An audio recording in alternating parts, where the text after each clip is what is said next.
Dear student, आप सभी का एक बार फिर से जीनियर नर्सिंग एकेडमी के ऑनलाइन प्लेटफॉर्म पे दिल खोल के हार्दिक अभिनंदन एंड स्वागतम है। मैं विनोद सर फिर से आपके लिए एक धमाकेदार सीरीज लेके आया हूँ, जिसके अंदर आपके 3 से 4 सब्जेक्ट है वो आज इस क्लास के अंदर देखने को मिलेंगे। मिक्स ऑफ डाटा मैं आपको प्रोवाइड करने की कोशिश कर रहा हूँ। आने वाले जो भी अपकमिंग एग्जाम है, लेटेस्ट जो एग्जाम अभी आने वाला है SSC, अमनस and DMER and DSSB, तो इन एग्जाम को ध्यान में रखकर हमने जो डाटा प्रिपेयर किया है वो काफ़ी इम्पोर्टेंट डाटा है और आपके आने वाले एग्जाम के लिए काफ़ी महत्वपूर्ण डाटा ये साबित होने वाला है। तो सुपर पास रिवीजन क्लास है अपनी। सुपर पास रिवीजन नाम से ही आपको शो हो रहा है कि अपने यहाँ पे कम समय में काफ़ी डाटा है वो क्लियर करने की कोशिश करेंगे। आइए बच्चे, माँ सरस्वती का नाम लेकर आज की क्लास को अपने स्टार्ट करते हैं बिना किसी देरी किए हुए। पहला क्वेश्चन है बच्चे आज की क्लास का। पहला क्वेश्चन है यहाँ पे, complete destruction of all micro organism. ये डेफिनेशन कई बार आ चुकी है कि इसको क्या बोलते हैं अपने बच्चे, डिसइंफेक्टेंट के नाम से नॉर्मली अपने जानते हैं, पर ये काफी बार डेफिनेशन है वो कंप्लीट एग्जाम के अंदर आ चुकी है। Complete destruction of all micro organism is called disinfectant. Next बच्चे जो क्वेश्चन है वो एचआईवी से रिलेटेड है और काफी बार ये क्वेश्चन एग्जाम के अंदर आ चुका है। तो देखिए, ब्लीचिंग पाउडर जिसको अपने देखे तो 10% sodium hypochlorite are most effective used for. तो अपनी नॉर्मली 10% हाइपोक्लोराइड है। इसका क्वेश्चन काफी बार एग्जाम के अंदर पूछा हुआ है रिलेटेड टू एचआईवी। तो 10% सोडियम हाइपोक्लोराइड है। और पहला क्वेश्चन यहाँ पे बन रहा है, किस लिए यूज करते हैं बच्चे, डिस्ट्रॉयड एचआईवी। एचआईवी अगर मान लो कि किसी का सिक्रेशन फ्लोर के ऊपर गिरा हुआ है, ब्लड की ड्रॉप गिरी हुई है, या बेड लिनन के ऊपर ब्लड लगा हुआ है, ठीक है, या जितने भी कंटामिनेटेड प्रोडक्ट है उनको क्लीन करने के लिए, ठीक है, वहां से एचआईवी को डिस्ट्रैक्शन करने के लिए अपने सोडियम हाइपोक्लोराइड का यूज करते हैं। तो पहला की पॉइंट आपको बता रहा है, डिस्ट्रॉयड एचआईवी के लिए अपने 10% सोडियम हाइपोक्लोराइड का यूज करते हैं। दूसरा यहाँ पे क्वेश्चन बन रहा है यहाँ से, disinfected bed linen of HIV positive person है, उसकी जो बेड लिनन है वो डिसइंफेक्टेड है, चाहे उनके वो सिक्रीशन से हो सकती है, ब्लड से हो सकती है। तो उस बेड लिनन को क्लीन करने के लिए 10% सोडियम हाइपोक्लोराइड यूज करेंगे। HIV contaminated waste product, HIV contaminated से जो भी वेस्ट प्रोडक्ट है उसको क्लीन करने के लिए अपने 10% सोडियम हाइपोक्लोराइड का यूज करते हैं। और नेक्स्ट वन जो क्वेश्चन बनता है बच्चे यहाँ से, body fluid of HIV patient. HIV patient का जो भी बॉडी फ्लूइड्स हो, चाहे बात करें वो अपने, चाहे वो सिक्रीशन हो जो भी, या फिर अपने बात करें चाहे वो ब्लड हो, उसको क्लीन करने के लिए, उसको डिसइंफेक्ट करने के लिए 10% सोडियम हाइपोक्लोराइड का यूज करते हैं। और डिफरेंट लैंग्वेज के अंदर यहाँ से क्वेश्चन पूछा हुआ है, तो मैंने आपको की पॉइंट के माध्यम से 4 क्वेश्चन एक साथ करवाने की कोशिश की है। नेक्स्ट बच्चे, माइक्रोबायोलॉजी के अंदर अगर बात करें थोड़ा सा, ऑटोक्लेव से भी काफी बार क्वेश्चन है वो कंप्लीट एग्जाम के अंदर आते हैं, ठीक है। तो फर्स्ट वन ऑटोक्लेव होता है बच्चे, जितने भी इंस्ट्रूमेंट होते हैं उनको स्टेरिलाइजेशन करने के लिए यूज किया जाता है। स्टेरिलाइजेशन करने के लिए अपने ऑटोक्लेव का क्या करते हैं बच्चे, यूज करते हैं। पहला क्वेश्चन आता है कि ऑटोक्लेव का ऑप्टिमम टेम्परेचर कितना होता है। पहला क्वेश्चन है बच्चे यहाँ पे, ऑटोक्लेव का ऑप्टिमम टेम्परेचर कितना होता है। तो यहाँ पे देख लीजिए, ऑप्टिमम टेम्परेचर ऑटोक्लेव के अंदर देखें बच्चे तो 121 degree Celsius, 121 degree Celsius temperature पे अपने 15 से 20 मिनट तक अपने क्या करते हैं, ऑटोक्लेव के अंदर इंस्ट्रूमेंट को स्टेराइल करते हैं, ठीक है बच्चे। याद रख लेना, पहला क्वेश्चन टेम्परेचर पे पूछा जाता है, ऑटोक्लेव का टेम्परेचर कितना होता है, 121 डिग्री सेल्सियस, और 15 से 20 मिनट तक अपने क्या करते हैं, ऑटोक्लेव के अंदर स्टेराइल करते हैं। दूसरा क्वेश्चन है जो काफी बार ऑटोक्लेव से देखने को मिलता है, प्रेशर कितना होता है ऑटोक्लेव के अंदर, तो 15 पॉन्ड अपने आईबीएस इसको अपने बोल सकते हैं। ये भी क्वेश्चन काफी बार एग्जाम के अंदर देखने को मिला है। सर्जिकल इंस्ट्रूमेंट है जितने भी है वो अपने स्टेराइल करते हैं बच्चे ऑटोक्लेव से रिलेटेड। ये भी क्वेश्चन आया हुआ था कि ऑटोक्लेव से कौन से इंस्ट्रूमेंट है वो स्टेराइल किए जाते हैं, सर्जिकल इंस्ट्रूमेंट है। एक क्वेश्चन बच्चे ऑटोक्लेव से रिलेटेड देखने को मिला था, जो ग्लाउज से रिलेटेड था। अभी ग्लाउज को अपने कितने टेम्परेचर के ऊपर आप स्ट्राइल करते हैं, तो 20 मिनट के लिए। और फॉरनाइट में टेम्परेचर पूछा था 250 degree Fahrenheit to 254 degree Fahrenheit के ऊपर अपने ग्लाउज को ऑटोक्लेव के थ्रू क्या करते हैं बच्चे, स्ट्राइल करते हैं। इसके अलावा यहाँ पे एक साइंटिस्ट का नेम आपको और बता देता हूं बच्चे, ये भी क्वेश्चन हुआ है, Charles Chamberland device used for sterilisation. Charles Chamberland भाई साहब थे जिन्होंने ऑटोक्लेव डिवाइस को यूज किया था स्टरलाइजेशन के लिए। ठीक है, तो ऑटोक्लेव से जो ये आपको 4 से 5 क्वेश्चन है बच्चे, यहाँ से ऑटोक्लेव से बार बार क्वेश्चन देखने को मिलता है, और आई होप यहाँ से ऑटोक्लेव आपका क्लियर हो चुका है। ठीक है, यही अपनी खासियत रहेगी जीनियर नर्सिंग एकेडमी की बच्चे। और आपके जितने भी क्लासमेट है उनको चैनल को शेयर करना मत भूलिए, और सबसे पहला काम आपका चैनल को सब्सक्राइब करना, लाइक करना और शेयर करना। ठीक है, क्लास अच्छी लगे तो आप कमेंट भी कर सकते हो, जिसके थ्रू हमें आपका फीडबैक है वो मिलता रहेगा। पर्सनली भी अपनी एडवाइस दे सकते हैं 7976767854 के ऊपर। ठीक है बच्चे, नेक्स्ट अपने आगे चले तो यहाँ पे फार्मा के अंदर मैं चलता चलता थोड़ा सा टॉपिक आपको फार्मा के ऊपर करवा देता हूँ। फार्मा से देखें बच्चे, फर्स्ट वन जो क्वेश्चन यहाँ पे देखने को मिला है, father of medicine. Father of medicine है वो किसको बोला जाता है, हिप्पोक्रेटस को बोला जाता है। काफी बार कॉम्पिटिटिव एग्जाम के अंदर क्वेश्चन है वो देखने को मिला है। नेक्स्ट है इंडियन हिप्पोक्रेटस किसको बोला जाता है, ये भी क्वेश्चन काफी बार देखने को मिला है बच्चे। सुश्रुता को अपने इंडियन हिप्पोक्रेटस बोलते हैं बच्चे। और नेक्स्ट वन है जो डेफिनेशन ऑफ वर्ड ड्रग्स की डेफिनेशन है वो एग्जाम के अंदर रिपीटेड है बच्चे, तो ड्रग्स की डेफिनेशन देख लेना। A substance that change mood, behaviour और कॉन्शियसनेस। क्या है, ड्रग एक ऐसा सब्सटेंस है जिसके थ्रू किसी भी पर्सन का अगर वो कंजप्शन कर रहा है तो मूड चेंज होगा, बिहेवियर चेंज होगा और कॉन्शियस लेवल है वो भी चेंज हो सकता है। ठीक है, इसके अलावा एक क्वेश्चन और आता है बच्चे, if gut motility is increase. Gut का मतलब है जीआईटी से रिलेटेड, मोटिलिटी का मतलब इंटेस्टाइन मूवमेंट से रिलेटेड। तो याद रख लेना बच्चे, ये जीआईटी प्लस अब्जॉर्प्शन से रिलेटेड है, जीआईटी के अंदर है। ठीक है, एक तो मोटिलिटी मूवमेंट और मोटिलिटी प्लस इधर अब्जॉर्प्शन, दोनों के ऊपर बात बताई गई है। ये कह रहा है अगर जीआईटी के अंदर मोटिलिटी, इंटेस्टाइन की मूवमेंट है वो तेज हो रही है, डायरिया है किसी पर्सन को, जो अब्जॉर्प्शन के ऊपर क्या इफेक्ट पड़ेगा। अगर किसी पर्सन की मोटिलिटी इंक्रीज हो रही है, इट मीन्स उसको क्या हो रहा है बच्चे, डायरिया हो रहा है।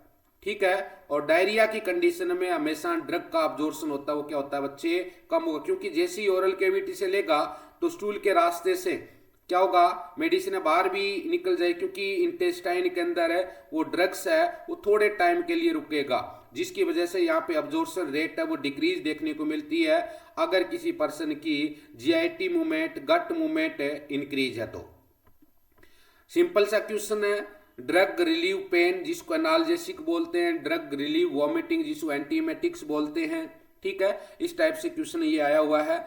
इसके अलावा नेक्स्ट है, rate of drug absorption is greater in the, ये पूछा जाता है ड्रग का अब्जॉर्प्शन वो सबसे ज्यादा कहां पे होता है, तो ये पूछा है, यहाँ पे ऑप्शन में मिलेगा स्टोमक में होता है, या स्मॉल इंटेस्टाइन में होता है, या लार्ज इंटेस्टाइन में होता है। तो आपको करेक्ट वन वहां पे क्या करना है बच्चे, ऑप्शन के अंदर स्मॉल इंटेस्टाइन है वो क्या करना है, करेक्ट करना है। नेक्स्ट जो क्वेश्चन है बच्चे आपके साइकोलॉजी से रिलेटेड क्वेश्चन है बच्चे। ठीक है, साइकोलॉजी प्लस अपने देखें तो ये इसका अपने फार्मा के अंदर भी इसका काफी इंपॉर्टेंट रोल है, फार्मा के अंदर भी इस टॉपिक को पढ़ते हैं अपने। बीएमआई, बीएमआई की फुल फॉर्म रहती है बच्चे बॉडी मास इंडेक्स। ठीक है, पहला क्वेश्चन पूछा जाता है बीएमआई को कैलकुलेट कैसे करते हैं बच्चे, वेट इन केजी और height in metre square, height in metre square, weight in KG, ठीक है, हाइट इन मीटर स्क्वायर। ये यहाँ पे पहला फॉर्मूला है, काफी बार एग्जाम के अंदर आता है। अंडर वेट किसको बोलते हैं, जब बीएमआई कितनी होती है, जब बीएमआई 20 से बिलो आ जाती है उसको अपने क्या बोलते हैं बच्चे, अंडर वेट के नाम से जानते हैं। ठीक है, नेक्स्ट देखे बच्चे नॉर्मल, ये भी क्वेश्चन आता है, नॉर्मल बीएमआई कितनी होती है, नॉर्मल बीएमआई कितनी होती है मेरे प्यारे बच्चों, दिमाग के अंदर बिठा लेना, नॉर्मल बीएमआई कितनी होती है। ये क्वेश्चन काफी बार क्वेश्चन रिपीटेड रहता है, 24.9। ओवरवेट नेक्स्ट क्वेश्चन है, वो बीएमआई से पूछा जाता है। ओवरवेट या प्री ओबे किसको बोलते हैं? जब बीएमआई 25 to 29 आती है, जब बीएमआई कितनी आती है 25 to 29.5 आती है, दैट टाइम्स अपने उसको बोल सकते हैं ओवरवेट या प्री ओबे।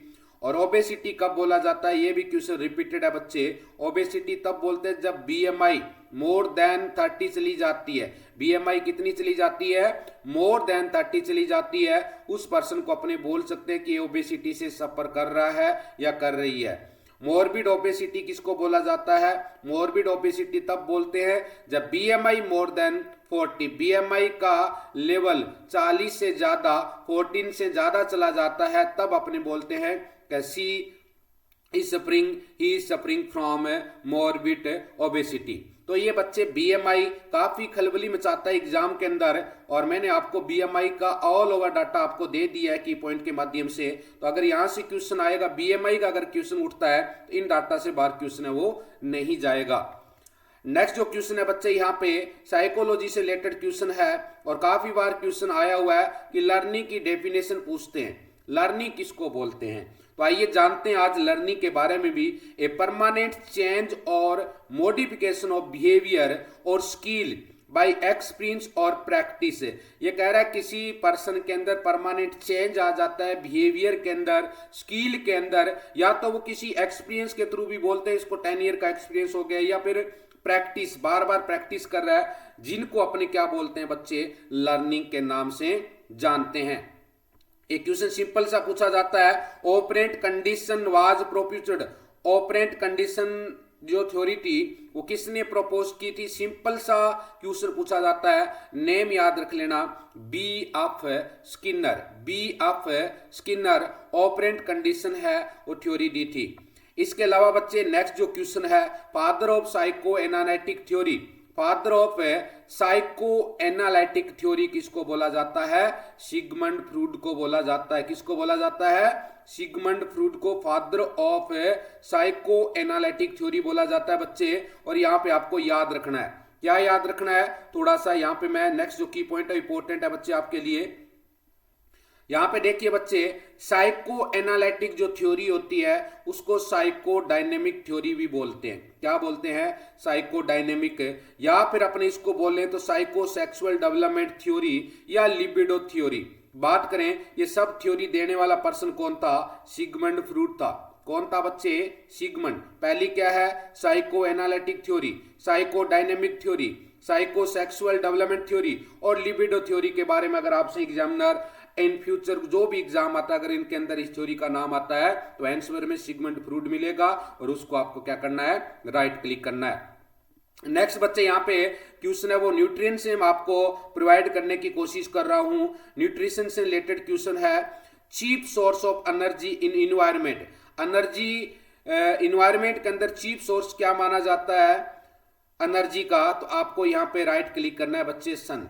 ठीक है। इसके अलावा यहां से बड़ा क्वेश्चन निकल रहा है बच्चे, काफी बार एग्जाम के अंदर क्वेश्चन है वो देखने को मिलता है, nutrition can be divided into 2 group. Nutrition को 2 ग्रुप में डिवाइड करते हैं बच्चे। पहला ग्रुप है मैक्रो न्यूट्रिएंट है, और सेकंड ग्रुप है बच्चे माइक्रो न्यूट्रिएंट। न्यूट्रिशन को 2 ग्रुप में डिवाइड किया जाता है बच्चे, एक मैक्रो न्यूट्रिएंट और सेकंड वन है बच्चे माइक्रो न्यूट्रिएंट। मैक्रो न्यूट्रिएंट के अंदर 3 प्रोडक्ट आता है बच्चे, प्रोटीन, फेट और कार्बोहाइड्रेट। क्या आता है? प्रोटीन, फेट और कार्बोहाइड्रेट आता है मैक्रो न्यूट्रिएंट में, और माइक्रो न्यूट्रिएंट के अंदर बच्चे विटामिन एंड मिनरल्स आता है। और यहां से क्वेश्चन बनता है, in which of the following macronutrient except बेस का। तो 3 तो ऑप्शन में ये दे ही देता है अपने, प्रोटीन, फेट और कार्बोहाइड्रेट। एक ऑप्शन विटामिन मिनरल डाल देता है, और वहां पे राइट क्लिक पूछता है। इसके अलावा देखें बच्चे, मैक्रोन्यूट्रिएंट आपको पता लग गया, प्रोटीन, फेट और कार्बोहाइड्रेट होते हैं। बट यहाँ पे कई बार और पूछ लेते हैं कि प्रोटीन होती है वो कितनी कैलोरी एनर्जी देती है? 4 कैलोरी। फेट होती है वो कितनी देती है बच्चे? ठीक है, फेट का अगर आपसे पूछे तो याद रख लेना 9 कैलोरी। और कार्बोहाइड्रेट कितनी देती है? 4 कैलोरी। और इसके अलावा बच्चे याद रखना, यहाँ पे जो की पॉइंट डाला है मैंने, एल्सो मेंटेन बॉडी टेम्परेचर।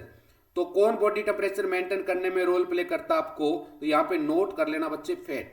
ये भी क्वेश्चन आया हुआ है, पूछा हुआ था कि आपकी बॉडी के अंदर वो कौन सा मैक्रोन्यूट्रिएंट है जो बॉडी टेम्परेचर मेंटेन करने में रोल प्ले करता है, देन आपका आंसर जाएगा फैट। ठीक है, macronutrient also known as proximal principle, ये भी क्वेश्चन पूछा हुआ है कि प्रोक्सिमल प्रिंसिपल, ये क्वेश्चन आया हुआ था, in which of the following proximal principle except fat, protein, carbohydrate और विटामिन या मिनरल से एक नाम डाल देते हैं एक्सेप्ट। प्रोक्सिमल प्रिंसिपल क्यों बोलते हैं, it form main block of your food, सबसे ज्यादा आपकी बॉडी के अंदर जो रिक्वायरमेंट होती है फूड की वो प्रोक्सिमल फूड है, प्रोटीन, फैट और कार्बोहाइड्रेट, यही आपकी बॉडी की डिमांड है पूरी करते हैं, इसलिए इनको प्रोक्सिमल प्रिंसिपल की कैटेगरी के अंदर रखा गया है। नेक्स्ट एक क्वेश्चन और आया हुआ है बच्चे यहां से, post operative wound is observed, अगर पोस्ट ऑपरेटिव वुंड है तो वहां पे एज ए नर्सिंग ऑफिसर आप क्या वहां पे ऑब्जर्व करोगे, तो ब्लीडिंग एंड डिस्चार्ज वहां पे क्या करोगे, यहाँ पे ऑब्जर्व करोगे। तो ये बच्चे क्वेश्चन था आपका रिलेटेड टू न्यूट्रिशन। अब अपने थोड़ा सा आगे बढ़ रहे हैं बच्चे, एनीमा, फंडामेंटल की तरफ आगे बढ़ रहे हैं। फंडामेंटल से यहाँ पे एनीमा, बड़ा ही प्यारा क्वेश्चन है और काफी बार क्वेश्चन एग्जाम में आया हुआ है। एनीमा कब दिया जाता है बच्चे, क्लीनिंग ऑफ द इंटेस्टाइन, अपने बोल सकते हैं cleaning of intestine, cleaning of intestine. ठीक है, इंटेस्टाइन के लिए अपने देते हैं, इसके अंदर दो टाइप का होता है एनीमा, एक होता है इवाक्यूएंट और दूसरा बच्चे अपने पढ़ेंगे retention, retention enema, retention enema जैसे लाइक न्यूट्रिएंट एनीमा हो गया, तो ये थोड़े टाइम के लिए क्या होता है बच्चे, फ्लूइड है वो अपने इंटेस्टाइन में रुकता है ताकि वहां से उसका ऑब्जॉर्प्शन हो जाए। इवाक्यूट एनीमा होता है वो क्या करता है, इंटेस्टाइन को क्लीन करता है, मोस्टली कॉन्स्टिपेशन के अंदर इसका अपने यूज करते हैं। तो यही है यहाँ पे पर्पज ऑफ एनीमा से क्वेश्चन आया हुआ है बच्चे। पर्पज ऑफ एनीमा क्या है, पहला है पर्पज रिलीव कॉन्स्टिपेशन, ठीक है, दूसरा है purpose prevent escape of faecal material during surgical procedure. Surgical कोई भी प्रोसीजर आप इंटेस्टाइन का कर रहे हो, अगर फीकल मटेरियल वहां पे है तो उसको एस्केप करने के लिए, ठीक है, अपने बाहर निकालने के लिए एनीमा का यूज करते हैं। और establish bowel training programme, bowel training programme के रूप में भी अपने एनीमा का यूज करते हैं। अब यहां से जो क्वेश्चन बन रहा है बच्चे, ये क्वेश्चन मोस्ट इंपोर्टेंट है। यहां से आगे जो आपको मैं क्वेश्चन दे रहा हूं बच्चे, मोस्ट इंपोर्टेंट डाटा है और बहुत मेहनत करके डाटा मैंने सेट किया है, याद रख लेना। पहला तो यहां से क्वेश्चन आता है, enema tube should be inserted into rectum. ये कह रहा है, देख लीजिए, ये नॉर्मल पर्सन है और इसके यहाँ पे ये रेक्टम है। ये कह रहा है जो एनीमा ट्यूब है वो कितनी इंसर्ट करते हैं रेक्टम के अंदर, ठीक है, तो यहाँ पे 3 है भी, अडल्ट के अंदर एनीमा ट्यूब है वो रेक्टम में कितनी इंसर्ट करेंगे, चिल्ड्रन में कितनी करते हैं और इन्फेंट में कितनी करते हैं। और यहाँ पे क्वेश्चन को मैं 3 स्टार दे रहा हूं बच्चे, काफी बार क्वेश्चन यहाँ से देखने को मिला है। याद रख लीजिए, अडल्ट के अंदर एनीमा ट्यूब होती है वो अपने कितनी इंसर्ट करते हैं, 3 to 4 इंच करते हैं। कितनी करते हैं, 3 to 4 इंच। सेंटीमीटर में पूछ ले मेरे प्यारे बच्चों तो 7.5 to 10 सेंटीमीटर इंसर्ट करते हैं। चिल्ड्रन में पूछ ले कितनी इंसर्ट करते हैं एनीमा ट्यूब रेक्टम में, तो 2 to 3 इंच। अगर आपसे पूछ ले सेंटीमीटर में तो 5 to 7.5 सेंटीमीटर अपने इंसर्ट करते हैं। इसके अलावा इन्फेंट के अंदर देखें तो 1 to 1.5 इंच अपने क्या करते हैं, एनीमा ट्यूब है वो रेक्टम में इंसर्ट करते हैं। अगर सेंटीमीटर में आपसे पूछा जाता है 2.5 to 3.75 सेंटीमीटर यहाँ पे इंसर्ट की जाती है इन्फेंट के अंदर। ये तो एनीमा ट्यूब है वो रेक्टम में कितनी इंसर्ट करते हैं, ये क्वेश्चन बार बार निकलता है। और ये क्वेश्चन मैंने आपको एक साथ तीनों क्वेश्चन बता दिए, इंच में भी बता दिया, सेंटीमीटर में भी पूछ सकते हैं, तो दोनों डाटा याद रखने की कोशिश करना। इसके अलावा बच्चे साइज ऑफ, नेक्स्ट जो क्वेश्चन है ये भी खतरनाक क्वेश्चन बन रहा है और काफी बार रिपीटेड है, साइज ऑफ रेक्टल ट्यूब और catheter during giving enema.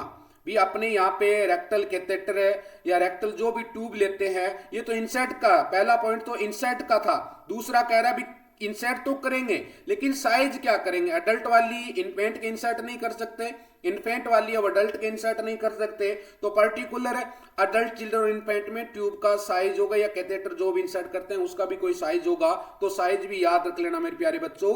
Adult के अंदर 22 फ्रेंच से रेक्टल ट्यूब है वो अपने यूज करते हैं। चिल्ड्रन के अंदर जो रेक्टल ट्यूब यूज की जाती है 14 टू 18 फ्रेंच की यूज की जाती है, और इन्फेंट में जो यूज की जाती है वो 12 फ्रेंच है वो यूज की जाती है। और ये भी यहाँ पे 3 स्टार डाटा है बच्चे, यहाँ से भी क्वेश्चन है वो देखने को मिलता है। इसके अलावा जो यहाँ पे नेक्स्ट जो क्वेश्चन है ये भी काफी बार क्वेश्चन आया हुआ है। Amount of solution use for clinical enema. Clinical enema का मतलब आप यहाँ पे जो सिग्मोइड कोलोन है, सिग्मोइड कोलोन्स हो गया, ठीक है, या डिसेंडिंग कोलोन हो गया, वहां पे फ्लूइड अपने इंसर्ट कर रहे हैं बच्चे, क्योंकि वहां पे सिग्मोइड कोलोन से रेक्टल एरिया के अंदर आके स्टूल है वो कलेक्ट होता है।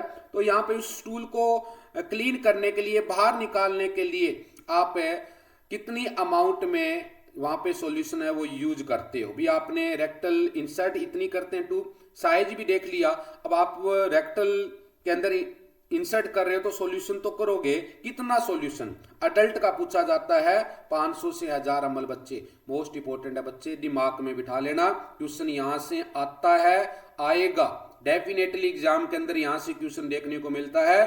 चिल्ड्रन में 250 टू 500 ml यहाँ पे सॉल्यूशन यूज करते हैं, और इन्फेंट में बच्चे 250 ml और इससे कम है यहाँ पे सॉल्यूशन है वो रेक्टम में इंसर्ट करते हैं, क्लीन करने के लिए यूज किया जाता है। याद रख लेना, क्वेश्चन रिपीटेड है। हाइट, अब यहां से ये भी पूछा जाता है, ये पर्सन है, ठीक है, और यहाँ पे ये इसके रेक्टम है और ये ट्यूब है, तो यहाँ पे ये पूछ रहा है कि हाइट कितनी रखोगे। जो एनिमा केन है, ये एनिमा केन है बच्चे, एनिमा केन है, इसकी हाइट है वो रेक्टम से कितनी ऊंची होनी चाहिए, ये बात पूछ रहा है यहाँ पे। तो हाइट ऑफ एनिमा कैन, तो क्लिनिकल एनिमा या जिसको इवाक्यूट एनिमा होता है, स्टूल को पास आउट करने के लिए मोस्टली यूज करते हैं, उसकी हाइट कितनी होनी चाहिए, पहला क्वेश्चन है बच्चे। पूछा जाता है क्लिनिकल एनिमा के अंदर एनिमा केन की रेक्टम से या एनस से कितनी हाइट होनी चाहिए बच्चे?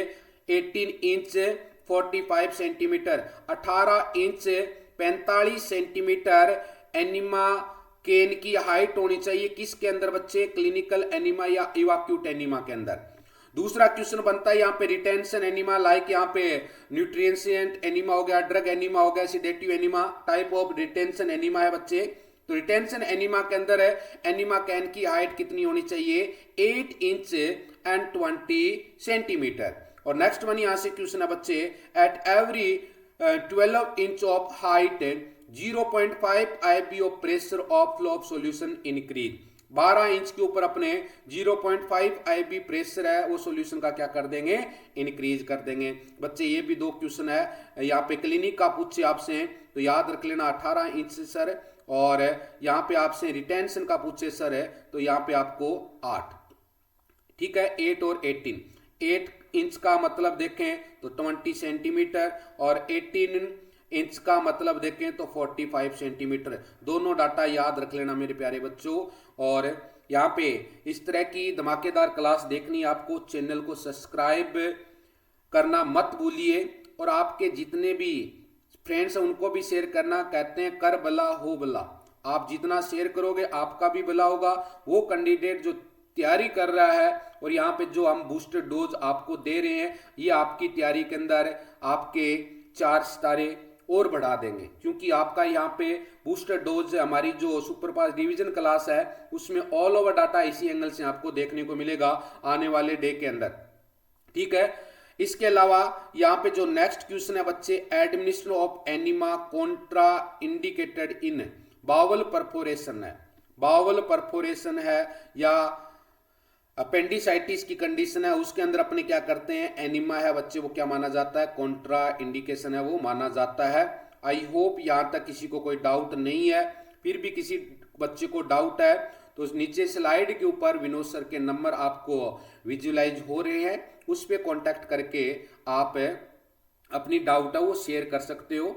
इसके अलावा बच्चे यहाँ पे नेक्स्ट क्वेश्चन है, क्लैंप एनिमा ट्यूब। क्लैंप का मतलब है ये ट्यूब है बच्चे, नॉर्मली इसको आपने क्या कर दिया है, इस तरह से पिच कर दिया है यहाँ पे, clamp enema tube.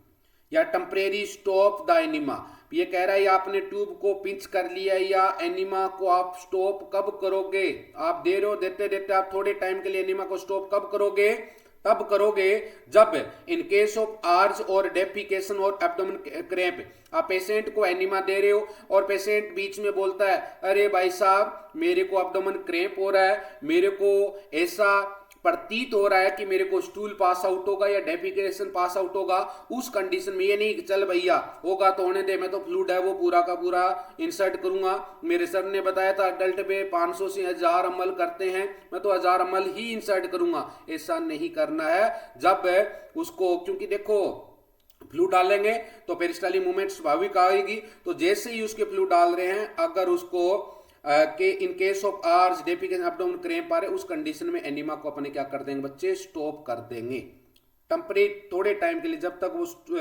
Peristaltic movement pass out नहीं होती है, तो दैट टाइम तक अपने क्या करेंगे, या तो एनिमा कैम को एनिमा ट्यूब को क्लैंप कर लेंगे या उसको स्टॉप कर लेंगे थोड़े टाइम के लिए। इसके अलावा एक एनिमा और है बच्चे, काफी बार क्वेश्चन आता है, कार्मिनेटिव एनिमा किस लिए यूज किया जाता है, बड़ा ही प्यारा क्वेश्चन है। गेंस को रिमूव आउट करने के लिए अपने कार्मिनेटिव एनिमा का यूज करते हैं। सेकंड वन यहां से जो क्वेश्चन निकला है बच्चे, carminative enema is also called, carminative enema को अपने किस नाम से जानते हैं, एंटीस्पास्मोडिक एनिमा के नाम से जानते हैं। एम्स का रिपीटेड क्वेश्चन है बच्चे, नोट कर लेना। इसके अलावा एक और क्वेश्चन आता है, स्टिमुलेट एनिमा होता है वो नॉर्मली किसके अंदर यूज करते हैं, तो वहां पे ऑप्शन में था इन case of poisoning, in case of poisoning का आता है, नॉर्मली पॉइजनिंग के अंदर कौन सा एनिमा यूज करते हैं, तो आपको याद रखना है stimulant. In case of poisoning में देखें कॉफी एनिमा यूज किया जाता है, नॉर्मली ओपियम पॉइजनिंग होती है उस कंडीशन में, ओपियम पॉइजनिंग होती है उस कंडीशन में अपने क्या करते हैं बच्चे, यहाँ पे स्टिमुलेट एनिमा का यूज करते हैं। तो ये बच्चे आज की क्लास के अंदर आपकी फंडामेंटल कंप्लीट हो चुकी है, कंप्लीट का मतलब डाटा यहाँ से आ गया, रिमेनिंग क्लास में भी आएगा। फार्मा को अपने थोड़ा सा यहाँ पे आज आड़े हाथ लिया है, इसके अलावा साइको को भी लिया है, और न्यूट्रिशन से भी डाटा लिया और माइक्रो से भी लिया है। अब जो आपकी नेक्स्ट क्लास मिलेगी आज शाम को, ठीक है, आज थोड़ा सा बच्चे मैं डिले हूं, नहीं आप ध्यान रखना, डेली आपको 10 AM और रात को 9 PM आपको डेली क्लास मिलेगी। ये 2 क्लासेज आपको डेली मिलेगी यूट्यूब के ऊपर हमारे, 10 AM और रात को 9 PM। आज की क्लास है थोड़ी सी डिले हो गई है बच्चे, ठीक है, अदरवाइज आपको 10 AM और रात को 9 PM क्लास देखना मत भूलिए, क्लास देखना है वो मत भूलना बच्चे, क्योंकि धमाकेदार डाटा के साथ धमाकेदार क्लास लेके आएंगे। जो डाटा आप 2 से 3 घंटा में पढ़ते हो, वो डाटा मैं आपको 15 से 20 मिनट के अंदर उससे बेटर वे में आपको डाटा है वो याद करवाने की कोशिश करूंगा।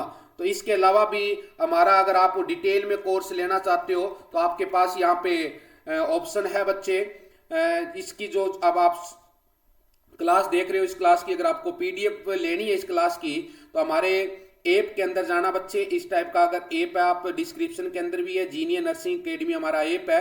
यहाँ पे जैसे ही आप डाउनलोड कर लोगे, आप अपना नेम से मोबाइल नंबर, जीमेल ID मांगेगा, पुट करना।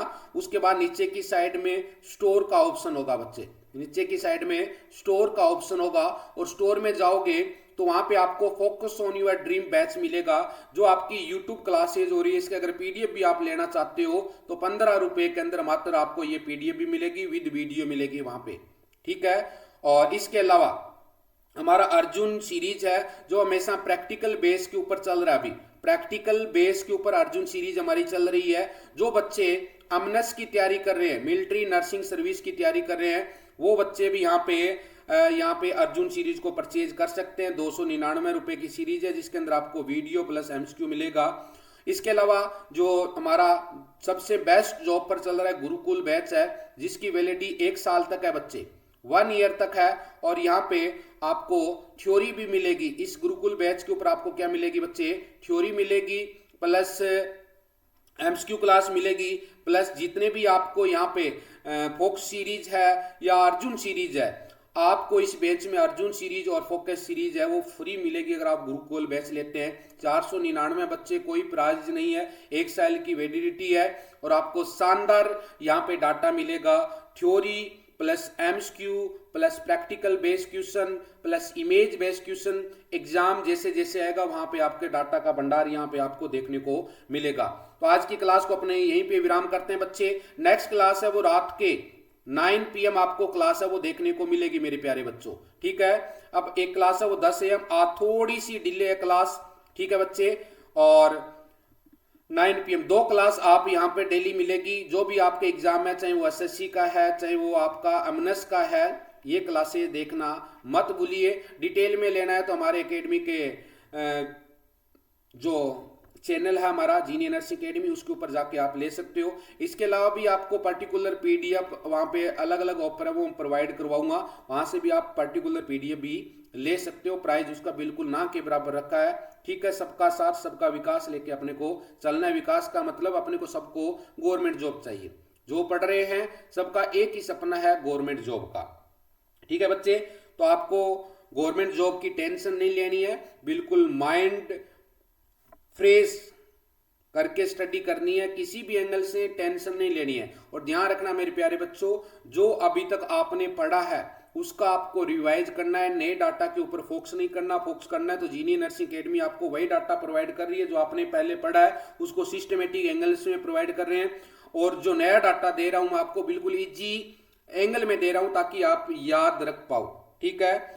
जो हमारा डाटा आपको प्रोवाइड कर रहे हैं वो डाटा को बार बार आपको पढ़ना है। कहते हैं 10 बुक पढ़ने की बजाय एक बुक को 10 बार पढ़ लीजिए, आपको सफल होने में कोई भी नहीं रोक पाएगा, ये हमारी गारंटी है। ओके बच्चे, रात को फिर मिलेंगे 9 PM। Okay, thank you.